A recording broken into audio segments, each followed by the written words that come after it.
Hello guys, ఈ movie starting scene లో ఈ సీన్ అయితే చూపిస్తారు. స్పేస్ షిప్ అక్కడికి వచ్చిన మరియు అక్కడే ఒక మనిషిలా ఉండే జీవిని చూపిస్తారు. అంతేకాకుండా ఆ వ్యక్తి ఆ స్పేస్ షిప్ ని చూసి తను ఒక రసాయనాన్ని అయితే తాగుతాడు. ఆ ద్రవం తాగిన తర్వాత ఆ వ్యక్తి శరీరంలో మార్పులు అయితే చూడవచ్చు. ఆ వ్యక్తి యొక్క శరీరం ఈ విధంగా ముక్కలు అయితే అవుతూ ఉంటుంది. నిజానికి ఆ వ్యక్తి ఎలా చనిపోయాడో, ఎందుకు చనిపోయాడో ఈ మూవీలో చూద్దాం. మూవీని ఓపెన్ చేస్తే ఈ మూవీలో డేవిడ్ అనే వ్యక్తిని చూపిస్తారు. నిజానికి అతను ఒక రోబోట్. అంతేకాకుండా తను ఎన్నో ఏళ్ల పాటు ఒక స్పేస్ షిప్ లో ప్రయాణిస్తూ ఉంటాడు. అతనే కాకుండా అతనితో ఒక టీం కూడా ఉంటుంది. కానీ వాళ్ళు సుదీర్ఘ నిద్రలో ఉంటారు.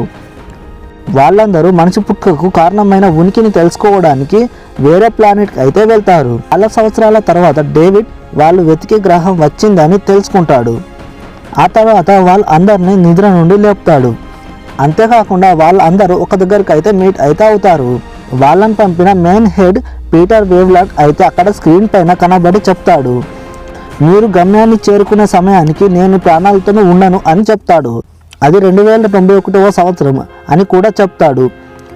తర్వాత doctor Shyam and doctor Charlie అయితే వాళ్ళు మనం దేని గురించి వచ్చామో చెప్తారు. అంతేకాకుండా వాళ్ళు కనిపెట్టిన నక్షత్ర కూటమి గురించి మరియు వాళ్ళు వచ్చే గ్రహం గురించి కూడా ఎక్స్ప్లెయిన్ అయితే చేస్తారు. ఫస్ట్ ఈజిషియన్, సెకండ్ మైదాన్, సుమైరియన్, ఫోర్త్ బావినియన్, ఫిఫ్త్ హయాయిన్, సిక్స్త్ వెసిటోమియా. వాళ్ళు ప్రాచీన కాలానికి చెందిన శిఖలాలు అని కూడా వివరిస్తారు. వాళ్ళ పరిశోధనకు చెందిన అన్ని వివరాలు కూడా నక్షత్రాలను చూపిస్తున్నాయి అని కూడా చెప్తారు. తర్వాత మనిషి పుట్టుకకు కారణమైన గ్రహానికి అయితే వాళ్ళు చేరుకుంటారు. తర్వాత మనిషి పుట్టుకకు చెందిన గ్రహానికి అయితే మనం చేరుకున్నాం అని కూడా చెప్తారు. మీరు కూడా చూడండి ఫ్రెండ్స్, వాళ్ళు చేరుకున్న గ్రహం ఇదే. అంతేకాకుండా వాళ్లకు ఆ గ్రహం మీద ఒక కట్టడం అయితే గమనిస్తారు. అప్పుడు వాళ్ళు అక్కడ ల్యాండ్ అయితే అవుతారు. అంతేకాకుండా ఆ కట్టడం 2 లోయల మధ్య ఉంటుంది. అంతేకాకుండా వాళ్ళు ఆ కట్టడంలోకి వెళ్తారు. లోపల వాళ్ళకు ఒక వింత అనుభవం అయితే ఎదురైతే అవుతుంది. వాళ్ళకి మూవీ స్టార్టింగ్ లో చూపించిన ఒక క్రియేచర్ లాంటిదే ఇక్కడ చనిపోయి ఉంటుంది. అప్పుడు డేవిడ్ అయితే ఒక రూమ్ డోర్ ఓపెన్ చేస్తాడు. లోపల వాళ్లకు ఆ బాడీ తల దొరుకుతుంది. అంతేకాకుండా డేవిడ్ వాళ్ళకు తెలియకుండా ఒక జాడిని అయితే తీసుకొని వస్తారు. లోపల వాళ్ళు తెచ్చిన తల నుండి హెల్మెట్ని అయితే వేరు చేస్తారు. తర్వాత వాళ్ళు ఆ తలను పరిశోధన అయితే చేస్తారు. కానీ వాళ్ళ దురదృష్టం ఏంటో తెలుసా, ఆ తల పుచ్చకాయ పేలినట్టుగా పేలిపోతుంది. ఈ విధంగా తర్వాత ఆ తలలో ఉండే డిఎన్ఏను మనిషి డిఎన్ఏతో పోల్చి చూస్తారు హలోవే. కానీ మనిషి డిఎన్ఏ కంటే అది ఎంతో పాతదై ఉంటుంది. తర్వాత డేవిడ్ తెచ్చిన ఆ జాడిని ఓపెన్ చేస్తాడు. లోపల ఆ జీవుల యొక్క కణం అయితే ఉంటుంది. అంటే ఆ జాడి ఒక ఎగ్ అన్నట్టు. మరియు డేవిడ్ అప్పుడు ఆ కణం యొక్క శాంపిల్ తీసుకొని చూస్తాడు. అంతేకాకుండా ఆ శాంపిల్ని తీసుకొని చార్లీ తాగే డ్రింక్లో కల్పిస్తాడు. అది తెలియక చార్లీ అది తాగేస్తాడు. తర్వాత ఆ డే నైట్ చార్లీ మరియు హలోవే అయితే ఇంటిమేట్ అయితే అవుతారు. ఆ next day morning Charlie mirror దగ్గర పోయి నిలబడి తన కళ్ళను తానే చూసుకుంటాడు. అప్పుడు తన కళ్ళు రెడ్డుగా మారిపోయి ఉంటాయి.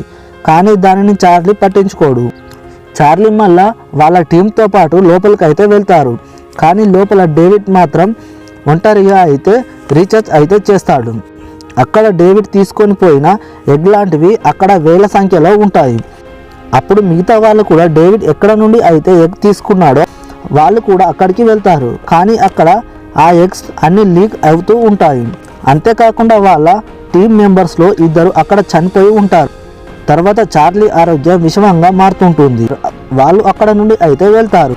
తర్వాత డేవిడ్ అయితే ఆ వింత మనుషుల దగ్గరికి అయితే వెళ్తాడు. అక్కడ వాళ్ళు ఎలా నిద్రలోకి జారుకున్నారో, ఏ గ్రహం మీదకి వెళ్ళాలనుకుంటున్నారో, అక్కడికి ఎలా వచ్చారనుకుంటున్నారో అది అంతా ప్లానింగ్ చేసి పెట్టుకుంటాడు. కానీ అది డేవిడ్ తెలుసుకోవడానికి అక్కడికి అయితే వెళ్తాడు.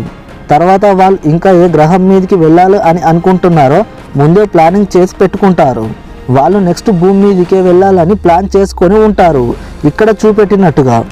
తర్వాత చార్లీ పరిస్థితి బాగా సీరియస్ కావడంతో తనను వాళ్ళ హెడ్ అయిన ఫీమేల్ పర్సన్ అయితే కాల్చివేస్తుంది.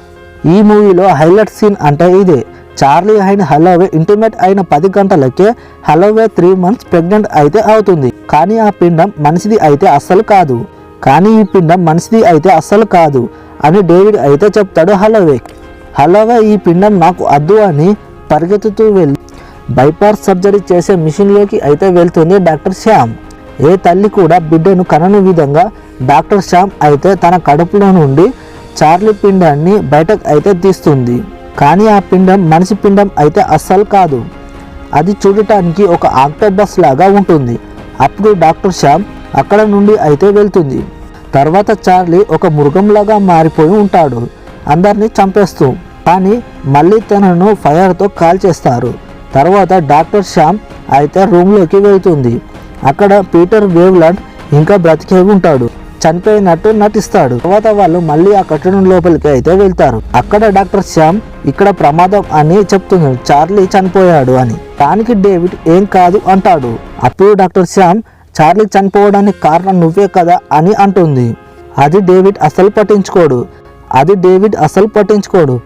నిజానికి వాళ్ళు ఉండే నిర్మాణం కట్టడం అయితే అస్సలు కాదు, అది ఒక స్పేస్ షిప్. తర్వాత డేవిడ్ అయితే ఆ వింత మనిషిని లేపడానికి అయితే ప్రయత్నిస్తాడు. చివరికి ఆ వింత మనిషి అయితే గాఢ నిద్ర నుండి మేల్కొంటాడు. తర్వాత డేవిడ్ అతనితోని మాట్లాడడానికి అయితే ప్రయత్నిస్తాడు. కానీ అతను డేవిడ్ తలను కట్టపుల్ల ఇరిచినట్టుగా ఇరిచి పడేస్తాడు. అంతేకాకుండా మిగతా వాళ్ళని చంపేస్తాడు. అక్కడ నుండి డాక్టర్ శ్యామ్ అయితే తప్పించుకుంటుంది. తర్వాత ఆ వింత మనిషి భూమికి వెళ్ళడానికి ఆ స్పేస్ షిప్ను అయితే స్టార్ట్ అయితే చేస్తాడు. ఆ వింత మనిషి భూమి మీదకి ఎందుకు వెళ్ళాలనుకుంటున్నాడంటే భూమి మీద ఉన్న జీవాన్ని అంతం చేసి కొత్త సృష్టిని పుట్టిద్దాం అని అనుకుంటాడు. కానీ డాక్టర్ శ్యామ్ వాళ్ళను భూమి మీదకి వెళ్ళనియద్దు అని వాళ్ళ క్యాప్టెన్కి అయితే చెప్తుంది. అప్పుడు ఆ క్యాప్టెన్ తన స్పేస్ షిప్తోని ఇంకో స్పేస్ షిప్ని అయితే గుద్దేస్తాడు. అప్పుడు అవి రెండు అక్కడే బ్లాస్ట్ అయితే అవుతాయి. కానీ డాక్టర్ శ్యామ్ అక్కడే ఉంటుంది. తన ఆక్సిజన్ అయిపోవడంతో తను ఎక్కడైతే తన పిండాన్ని తీసేసిందో అక్కడికి వెళ్తుంది. అంతేకాకుండా అక్కడికి ఆ వింత మనిషి కూడా వస్తాడు. అతను డాక్టర్ శ్యామ్ మీద అయితే దాడి అయితే చేస్తూ ఉంటాడు. అక్కడే సృష్టించబడిన ఆక్టోబస్ అయితే అతన్ని పట్టుకుంటుంది, అతన్ని చంపేస్తుంది కూడా. కానీ డేవిడ్ శ్యామ్ని సహాయం అయితే అడుగుతాడు. కానీ డాక్టర్ శ్యామ్ నేను నీకు సహాయం ఎందుకు చేయాలి అని అంటుంది. అప్పుడు డేవిడ్ డాక్టర్ శ్యామ్తో ఇలా అయితే అంటాడు, ఈ ప్లానెట్ నుంచి వెళ్ళి వేరే షిప్లో మనం వెళ్ళిపోదాం అని అంటాడు. ఇక్కడ చాలా స్పేస్ షిప్లు ఉన్నాయి అని కూడా చెప్తాడు. కానీ డాక్టర్ శ్యామ్ నన్ను భూమి మీదకి తీసుకెళ్లకు, నాకు ఇంకా అన్వేషణ చేయాలని ఉంది, నేను ఎక్కడికి చెప్తే ఎక్కడికి తీసుకెళ్ళాలని కూడా చెప్తుంది. దానికి డేవిడ్ ఓకే అంటాడు. తర్వాత వాళ్ళు ఇద్దరు అక్కడ నుండి అయితే వెళ్ళిపోతారు. అంతేకాకుండా ఆ వింతైన మనిషి డెడ్ బాడీ నుంచి ఒక వింత జీవి అయితే పుట్టుకైతే వస్తుంది. అది చూడడానికి ఒక మానవ మృగం లాగా కనిపిస్తుంది. ఈ విధంగా దీంతో ఈ మూవీ ఎండ్ అయితే అవుతుంది. వీడియో నచ్చితే లైక్ చేయండి, షేర్ చేయండి, సబ్స్క్రైబ్ చేయండి. ఇలాంటి మరెన్నో వీడియోస్ కోసం మన ఛానల్ని సబ్స్క్రైబ్ చేసుకోండి.